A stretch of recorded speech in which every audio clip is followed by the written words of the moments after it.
కోసం చెయ్యండి రా అని చెప్పేసి మనం చెప్తే చెయ్యలేని సన్నాసులు. ఇవాళ పవన్ కళ్యాణ్ గారి గురించి, చిరంజీవి గారి గురించి విచ్ఛిన్నం చేసే దిశగా కొంతమంది చునకానందం పొందుతున్నారు ఈ అగ్గి రాజేస్తా కూటమిలో. కానీ అన్న ఇక్కడ ఒకటి చెప్తారన్న, ఏం చేసినా గాని ఇప్పుడు పవన్ కళ్యాణ్ గారు లాంటి వ్యక్తులు కూడా ఆయనకి సొంత అన్నయ్య అయినా కానీ మేము దైవ సమానంగా కొలుచుకునేది చిరంజీవి గారు. కానీ ఇవాళ జనసేన పార్టీ కానీ ఇవాళ టీడీపీ కానీ నడుస్తున్న చర్యలు చూస్తా ఉండంటే సొంత పార్టీలోనే మన పక్కనే కూర్చొని విచ్ఛిన్నం చేసే దిశగా, ఇంట్లో నుంచి గడపలో నుంచి బయట అడుగు పెట్టలేని వ్యక్తులు కొంతమంది ఎవరెవరో వస్తున్నారు, ఎవరెవరోకి వస్తారు. హైదరాబాద్ లో ఉండరు, విజయవాడలో ఉండరు, చెన్నై బెంగళూరులో మాట్లాడతారు. రాష్ట్రంలో ఏం జరుగుతుందో తెలియదు, వీడియోలు చేసి పంపిస్తారు. 10 లైకులు వచ్చినాయి, 10 కామెంట్లు వచ్చినాయి అంటే ఇష్టారీతిగా వ్యవహరిస్తారు. అన్నా ఒక్కొక్కరిని చెప్పుతో కొట్టాలనిపిస్తుంది అన్న, చెప్పుతో కొట్టాలనిపిస్తుంది అన్న. నిజం చెప్తున్నా కదా, ఒళ్ళు బలిసి తాగి మాట్లాడుతున్నారు, లేకపోతే మధ్య దగ్గర పెట్టుకొని మాట్లాడుతున్నారు. వీళ్ళకి నిజం చెప్తున్నా కదా, సినిమా టికెట్ల మీద ఉన్న దృష్టి ఒక్క నా కొడుక్కి రాష్ట్ర అభివృద్ధి విషయంలో మనం కూడా ఒక చెయ్యొద్దామని ఆలోచన లేదు. తిండి దెబ్బలు మానేసి మనం తిరుగుతున్నాం స్టూడియో చుట్టూ. తిండి దెబ్బలు ఒక నిమిషం సార్. ఎందుకంటే ఇప్పుడు నేను ఈ మాటనే మాట్లాడకపోతే రేపు పొద్దున నేను అపోజిషన్ అయిపోతాను. పార్టీ నుంచి నా మీద యాక్షన్ తీసుకునే పరిస్థితి అవుద్ది. ఇక్కడ నేను అదే చెప్తున్నా కదా, లైవ్లు అంటారు, రివ్యూలు ఇచ్చేసుకుంటారు, గ్రూప్ డిస్కషన్లు చేసేసుకుంటారు, అంతా చేసేసుకుంటారు. ఇట్లాంటి చెప్తున్నా కదా, చెప్పుతో కొట్టాలనిపిస్తుంది. అంటే చిరంజీవి గారి స్థాయి ఆయన కాలి కోటికి సరిపోయే వ్యక్తులు కూడా. మీరేదో చెప్పారు ఇందాక, దాని మాట మీద కట్టుబడి ఉన్నారా? కూటమిలోనే ఉంటూ కూటమినే విచ్ఛిన్నం చేసే ప్రక్రియలో కొంతమంది కూటమిలోనే చేస్తున్నారు ట్రోలింగ్ అని మాట్లాడుతున్నారు. కట్టుబడి ఉన్నారా మాటకి? నిన్న నేను ఒక వీడియో చూసా, కొవ్వు బలిసి ఒళ్ళు బలిసి మాట్లాడుతుంది ఒక ఆడపిల్ల. నేను ఇప్పుడు వరకు నేను ఆడపిల్లని ఏ రోజు కూడా, రోజా కూడా ఇన్ని మాటలు మాట్లాడితే ఇన్ని మీరే మాట్లాడుతున్నారు, గౌరవంగా మాట్లాడండి, అలా వద్దు ఒక నిమిషం. కానీ నిన్న ఒకటి మాట్లాడింది చిరంజీవి గారిని, చెన్నైలో ఉంటుందో బెంగళూరులో ఉంటుందో కానీ తెలియదు, కానీ నేను మాత్రం తీసుకునే యాక్షన్ మాత్రం కూటమిలో అయితే నేను పై స్థాయి వరకు వెళ్ళి నేనైతే రిపోర్ట్ చేస్తాను. వాళ్ళ స్థాయి అది కాదు, వాళ్ళు విధానాల మీద మాట్లాడాలి. చిరంజీవి గారు మీరేం చేశారంటే చెన్నై బెంగళూరులో ఉండేది, దానికేం తెలుసు చిరంజీవి గారి స్థాయి గురించి? చిరంజీవి గారి గురించి మాట్లాడే అర్హత దానికి ఏముంది? నెలకి జీతం చంద్రబాబు నాయుడు గారు, లోకేష్ గారు. సార్ మహిళ మాట్లాడితే మహిళ గురించి మాట్లాడుతున్నారు, దాన్ని దీని అనొద్దు. మీరు అడగండి, డైరెక్ట్ గా విమర్శించండి, అనొద్దు. మాకు కడుపుకోండి, మాకు దైవ సమానం చిరంజీవి గారు. ఆ వ్యక్తిని ప్రశ్నించడానికి, ఆ వ్యక్తిని నువ్వేం చేసావు అనడానికి ఏం తెలుసు? ఆయన ఒక శిఖరం ఇష్టారీతిగా మాట్లాడుతూ ఉంటే చూస్తూ ఊరుకుంటాం. ఎవరావిడ ఇంతకీ? మనోభావాలు ఏమైనా దెబ్బతింటే కనుక ఫ్యాన్ వారు ముసుగులో మేమైతే రాష్ట్రం కోసం మేము ఇవాళ రోజున శేఖర్ రెడ్డి అన్నా నేను రాష్ట్ర అభివృద్ధికి మేము పాటుపడుతున్నాం. కూటమిలో ఒక భాగమైనా కానీ కలిసి చేస్తున్నాం. ఆయనకి నాకు వైరం లేదు, కానీ కొంతమంది కోహన మేధావుల గురించి నేను చెప్తున్నా. ఇంతకీ ఎవరా మహిళ? మనోభావాలు దెబ్బతింటే మడిచి అంకల్లో పెట్టుకోమండి. ఎవరా మహిళ ఇంతకీ? ఎవరి గురించి చెప్తున్నారు మీరు? హ్యాష్ ట్యాగ్ అనే ఒక టీవీ ఛానల్ గురించి చెప్తున్నాను. హ్యాష్ ట్యాగ్, ఓకే, చెప్పండి. సో రైట్, లక్ష్మణరావు గారు కంక్లూడ్ చేయండి, మళ్ళీ ఇస్తాను సార్ మీకు. లక్ష్మణరావు గారు కంక్లూడ్ చేయండి, 2 minutes ప్లీజ్.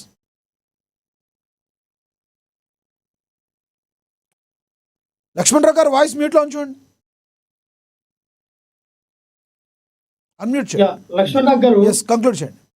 ఇంత సుదీర్ఘమైన డిస్కషన్ లో మళ్ళీ మేము చెప్తున్నా, చిరంజీవి గారు మాట్లాడిన మాటల్లో వక్రీకరించి ట్రోలింగ్ చేసిన వాళ్ళ మీద first of all deputy CM గా పవన్ కళ్యాణ్ గారు నాకు స్టేట్మెంట్ ఇవ్వాలి. తప్పేముంది, మా అన్నయ్య మాట్లాడిన మాటలో తప్పేముంది, ఇస్తాము. ఎందుకంటే సినిమాటోగ్రఫీ కూడా కందులు దుర్గేశ్వర జనసేన పార్టీకి సంబంధించినటువంటి వ్యక్తి. పవన్ కళ్యాణ్ గారు దానికి సంబంధించిన బాధ్యతలు తీసుకుంటూ ఉన్నారు. సో ఆ యొక్క నంది అవార్డు ఇవ్వాలన్నా ఆ ఫిల్మ్ ఇండస్ట్రీ డెవలప్మెంట్ కోసం చేయాలన్నా ఏదైనా మీరు అనేది పవన్ కళ్యాణ్ ఏంటంటే గారి చేతిలో మీ సొంత చేతిలో ఉంది. మీరు అనేది ఏంటంటే సొంత అన్న కోసం ఎప్పుడు కూడా పరితపించే డిప్యూటీ సీఎం పవన్ కళ్యాణ్ గారు అలా ట్రోల్స్ చేసే వాళ్ళు కూడా కనీసం ఆపలేని దయనీయ స్థితిలో ఉన్నారంటారు మీరు. అంతే కదా సార్. ఇప్పుడు మాకు బాధ అనిపించింది సార్, ఒక చిరంజీవి అభిమానిగా. నేను చిరంజీవి అభిమాని, మీకు తెలిసిందే. పార్టీలు వేరవచ్చు, వేరు పార్టీలు ఉండొచ్చు. చిరంజీవి గారికి అనేక రకాలుగా అనేక ప్రాంతాల్లో ప్రపంచవ్యాప్తంగా అభిమానులు ఉంటారు పార్టీలకు అతీతంగా. అటువంటి గతంలో ఇదే బాలకృష్ణ గారు వాడోడు ఈడోడు అన్నప్పుడు కూడా బాధపడ్డాం. అదే పవన్ కళ్యాణ్ గారు ఆ రోజున మా అన్నయ్య అటువంటి మాట అనకూడదని అంటే ఇంకా గౌరవించేవాళ్ళం. ఎందుకంటే రాజకీయాలు మనకి లబ్ధి కోసం మనం రాజకీయాలు చేస్తాం. అరే మనకి లబ్ధి చేకూర్తే చాలు, మన ఇంట్లో ఆడవాళ్ళు తిట్టినా, మన ఇంట్లో అన్నదమ్ములు తిట్టినా, మనం ఏ తిట్టినా పర్లేదు, మనం భరించేద్దాం, మనకు కావాల్సిన దానికి మనకు వస్తే చాలు అనుకుంటావా. నేను ఇప్పుడు కూడా చెప్తా ఉన్నా, ఎస్ పవన్ కళ్యాణ్ గారు అది తప్పే ఉందండి. మీ అన్నగారు అన్నారు పక్క రాష్ట్రం ఏదో పాకిస్తాన్ లో ఉంది, ఆఫ్ఘనిస్తాన్ లో ఉందని అనలేదే. మన రాష్ట్రం పక్క రాష్ట్రం మన రాష్ట్రం అని అన్నారు ఆయన. దాన్ని తప్పుగా ట్రోలింగ్ చేయడం ఎందుకు, మాట్లాడటం ఎందుకు? నేను ఒకటే చెప్తాను సార్, క్రిస్టల్ క్లియర్ గా మళ్ళీ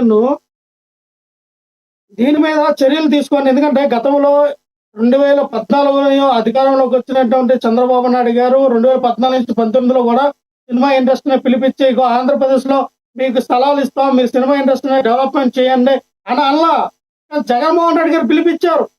జగన్మోహన్ రెడ్డి స్థలాలు ఇస్తానన్నారు, ఇచ్చారు కొంతమందికి. మీకు ఎవరెవరికి కావాలి చెప్పండి. చిరంజీవి గారిని అడిగారు, అల్లు అరవింద్ గారిని అడిగారు, మీకు స్థలాలు ఇస్తాం డెవలప్మెంట్ చేయండి అని. కానీ జగన్మోహన్ రెడ్డి గారిని ఏ రకంగా రాజకీయంగా చిరంజీవి గారిని తక్కువ చేశారని చెప్పి రాజకీయంగా లబ్ధి పొందారు సార్. అది బాధ అనిపించింది. ఈ రోజున చిరంజీవి గారు కూర్చుని ఉంటే మరి ఇదే రేవంత్ రెడ్డి గారు కాలు మీద కాలు వేసుకొని చిరంజీవి గారు వైపు కాలు వేసుకుని కూర్చొని ఉన్నారు. మరి చిరంజీవి చాలా ఉందంగా కూర్చున్నారు. అలాంటి దాన్ని మనం ఏం అర్థం చేసుకోవాలి సార్? రైట్. రేవంత్ రెడ్డి గారి గురించి ఎందుకల్లా రేవంత్ రెడ్డి గారు మీరు కాలు మీద కాలు వేసుకుని మా అన్న పక్కన కూర్చుంటావా, మా అన్నయ్య అలా కూర్చుంటే ఎందుకు కాలు మీద కాలు వేసుకున్నావు అన్నది పేరే సార్. వక్రీకరించడానికి, అది వక్రీకరించి రాజకీయం చేయడానికి చాలా కోణాలు ఉంటాయి సార్. అది పవన్ కళ్యాణ్ గారు ఆ రోజున ఓట్లు దండుకోవడానికి పీక్ స్థాయిలో వైఎస్ఆర్ పార్టీని ఇబ్బందికర పరిస్థితుల్లో పెట్టడానికి మా అన్నయ్య నమస్కారం పెట్టి ప్రతి నమస్కారం పెట్టలేదు, సంస్కారం లేదని పెట్టారా? వ్యక్తులు ఈ రోజున చిరంజీవి గారి గురించి ఇంత అవమానపరిస్తే ఎందుకు మాట్లాడలేకపోతున్నారు సార్? రైట్. మీ అభిప్రాయం అర్థమైంది. ఎస్, అభిప్రాయం అర్థమైంది. ఎస్, శేఖర్ రెడ్డి గారు కంక్లూడ్ చేయండి ప్లీజ్. సార్ ఇప్పుడు తెలుగుదేశం పార్టీకి ఆ ట్రోల్స్ కు ఎటువంటి సంబంధము లేదు. ఓకే, దాంట్లో అది బ్లాంకెట్ స్టేట్మెంట్ సార్. Yes. రెండోది, చిరంజీవి గారు మాకు పవన్ కళ్యాణ్ గారి సొంత సోదరుడు, పెద్ద సోదరుడు. మాకు ఆయన మీద తగినంత గౌరవం ఉంది. ఈ రాష్ట్రానికి సంబంధించిన వ్యక్తి, పెద్ద మెగాస్టార్. ఎక్కడ కూడా మేము ఆయన్ని తప్పుపట్టాలనే పరిస్థితులు మేమైతే లేము. కాకపోతే కొంతవరకు ఉన్న అభిప్రాయం ఏంటంటే, ఆ అకేషన్ లో మాట్లాడకుండా ఎక్కడైనా ఒక చంద్రబాబు నాయుడు గారికి ఒక లెటర్ రాయడము, అంటే ఈ రోజు దాసరి నారాయణరావు గారి తర్వాత సినీ పరిశ్రమకు పెద్ద చిరంజీవి గారే, దాంట్లో ఏం నో డౌట్. సో కొంత పవన్ కళ్యాణ్ గారు ఉన్నారు, మరి ఆయనకు ఒక ఫోన్ కాల్ చేయడము, లేదంటే ఈరోజు కందులు దుర్గేష్ గారు ఉన్నారు, ఆయన పిలిపించి అయ్యా బాబు ఇది ఇట్లా పరిశ్రమ కొంత బాధపడుతోంది, మీరు సరిగా పట్టించుకోవట్లేదు, కొంత ఇది ఇట్లా వెళ్దామని మరి ఆయన ఒక మాట పిలిపించి మాట్లాడాడు, బాగుండేది అనేది కొంతమంది న్యూట్రల్ పీపుల్ మాట్లాడుతున్నారు తప్పితే ఆయన మాట్లాడిన మీరు అవార్డ్స్ ఇస్తే బాగుంటుందనే దాంట్లో ఎక్కడ ఎవరు ఏం దాని గురించి బాధపడలా. కాకపోతే పక్క రాష్ట్రంలో తెలంగాణలో జరుగుతున్న ఒక అవార్డు ఫంక్షన్ లో మన ఆంధ్రప్రదేశ్ ను మనము కొంత దిగదార్చుకోవడం ఎందుకు, మన పనులు మనం తీసుకోవడం ఎందుకు అనేది కొంత వాదన అయితే నేను గమనించా. బట్ అదర్వైజ్ సార్, ఆయన వ్యక్తిత్వం మీద కావచ్చు, లేదంటే ఆయన గొప్పతనం మీద కావచ్చు, ఆయన క్యారెక్టర్ మీద కావచ్చు, ఎవరు ఏం మాట్లాడినా అది తెలుగుదేశం పార్టీకి ఎటువంటి పరిస్థితిలో సమర్థించదు, మేము ఎటువంటి పరిస్థితిలో ప్రోత్సహించము, అది తీవ్రంగా ఖండిస్తాం. Right sir, right. Yes, Lakshmikant garu conclude చేయండి. ఎవరైతే ఏదైతే అన్నారో పవన్ కళ్యాణ్ గారికి ఒక మాట చెప్పి స్టేజ్ మీద అది ఉండాల్సింది, లేదంటే కొంతమంది మనోభావాలు దెబ్బతిని ఉండి పాపం అలా చేసుంటారు అని చెప్పి శేఖర్ రెడ్డి గారు అంటున్నారు. యాక్సెప్ట్ చేస్తారా? ముందు పవన్ కళ్యాణ్ గారికి చెప్పి నంది అవార్డ్స్ ఇప్పించు తమ్ముడు, చంద్రబాబు గారితో మాట్లాడు తమ్ముడు అని ఒక మాట చెప్తే బాగుండేది అంటున్నారు. యాక్సెప్ట్ చేస్తారా? సార్ నేను ఇప్పుడు ఇప్పుడు ఆయన ఏమన్నారు, చిరంజీవి గారి స్టేజ్ మీద పక్క రాష్ట్రంలో ఉన్న చంద్రబాబు నాయుడు గారు కానీ ఆ ఓట్ల విషయంలో ఒకసారి పెద్ద మనసు చూసుకోండి అని అన్నారు. అంటే సినీ పరిశ్రమ హైదరాబాద్ నుంచి మళ్ళీ కొత్తగా ఆంధ్రప్రదేశ్ లోకి రావడానికి కొంచెం భయపడుతున్నారు. ఎందుకంటే జగన్మోహన్ రెడ్డి గారు పాలన చూశారు కదా సార్, 2019 నుంచి 24 వరకు 3 రాజధానులు అన్నారు. ఇప్పుడు రేపు పొద్దున మళ్ళీ జగన్మోహన్ రెడ్డి గారు లేకపోతే చంద్రబాబు నాయుడు గారి తర్వాత ఇంకో వ్యక్తి ఎవరో వచ్చి మాకు ఉత్తరాంధ్ర ప్రత్యేక రాష్ట్రంగా కావాలంటే మళ్ళీ సినీ పరిశ్రమ ఇంకొక 20 సంవత్సరాల తర్వాత ఇంకెక్కడికైనా వెళ్ళిపోద్దా? పురాదులు వేసుకున్న స్థాయి నుంచి మళ్ళీ పాతాళంలోకి పడిపోయినప్పుడు వెళ్ళిపోయే పరిస్థితి కదా. అందుకనే ఎప్పుడు కూడా చిరంజీవి గారు మీరు అక్కడ మాట్లాడిన మాటలు తీసుకుంటా ఉంటే వినమ్రంగా అడిగారు. దానికి తగ్గట్టుగా కానీ పూర్వాల కందులు దుర్గేష్ గారు కూడా అదే రీతిన ఇప్పుడు ప్రజెంట్ ఏంటంటే చిన్నగా అందరూ వస్తున్నారు. ఇక్కడ షూటింగ్లు అయితే జరుగుతున్నాయి. ఎందుకంటే సార్ సినీ పరిశ్రమకు సంబంధించి షూటింగ్లు ఆల్మోస్ట్ మీకు రాజులు అమృతం అటుపక్కనే వైజాగ్ అటే జరుగుతూ ఉంటాయి సార్. అటు జరిగిన తర్వాతే ఇప్పుడు డెవలప్మెంట్ అవుతుంది. కొన్ని రోజుల్లో మేమైతే ప్రత్యేకంగా మేము తీసుకుంటున్నాం. ప్రభుత్వం కొన్ని తీసుకోవడం పరిష్కారాలు వీటికి పరిష్కారం కూడా మేము ఇంటర్నెట్ మేము చూస్తామని చెప్పేసి కూడా దుర్గేష్ గారు చెప్పారు. కానీ ఇక్కడ పవన్ కళ్యాణ్ గారు ఏదో డిప్యూటీ సీఎం గా ఉన్నారనో, లేదంటే చిరంజీవి గారు ఒక సినిమా స్థాయిలో ఒక ఇంటి వ్యక్తులుగా ఉన్నారనో, తమ్ముడు నువ్వు నంది అవార్డుల గురించి మాట్లాడాలంటే అట్లాగా చేసే ఇది మెగా కుటుంబంలో అయితే నాకు ఇప్పైతే లేదు సార్. ఎందుకంటే ఇప్పుడు మీరు ఇంకో మాట చెప్పాలంటే మరి ఆ రోజు జగన్మోహన్ రెడ్డి గారి దగ్గరికి వెళ్తున్నప్పుడు మరి పవన్ కళ్యాణ్ గారు మరి మాట్లాడచ్చు కదా బీజేపీ వాళ్ళతో, ఏమండి?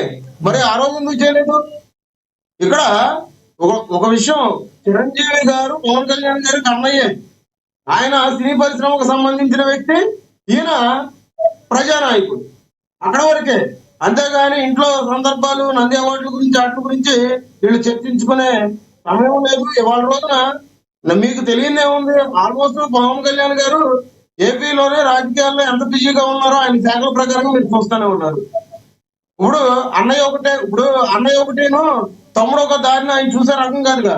ఇవాళ రోజున జనసేనలో సామాన్య కార్యకర్తకి ఇస్తున్న విలువే ఇవాళ రోజున రాష్ట్ర ప్రధాన కార్యదర్శిగా ఉన్న నాగబాబు కూడా ఒక్కటి చెప్పాలి సార్, చివరిగా ఒకటి చెప్పాలి. పవన్ కళ్యాణ్ వేరుగా, చిరంజీవి గారు వేరుగా, పవన్ కళ్యాణ్ గారిని వేరుగా చూసే వాళ్ళకి మీరేం చెప్తారు?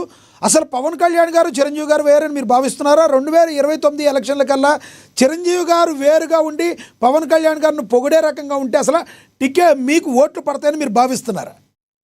చివరిగా చిరంజీవి గారి ఆశీస్సులు ఎప్పుడూ కూడా పవన్ కళ్యాణ్ గారి మీద, కూటమి ప్రభుత్వం మీద ఎల్లప్పుడూ ఉంటాయి.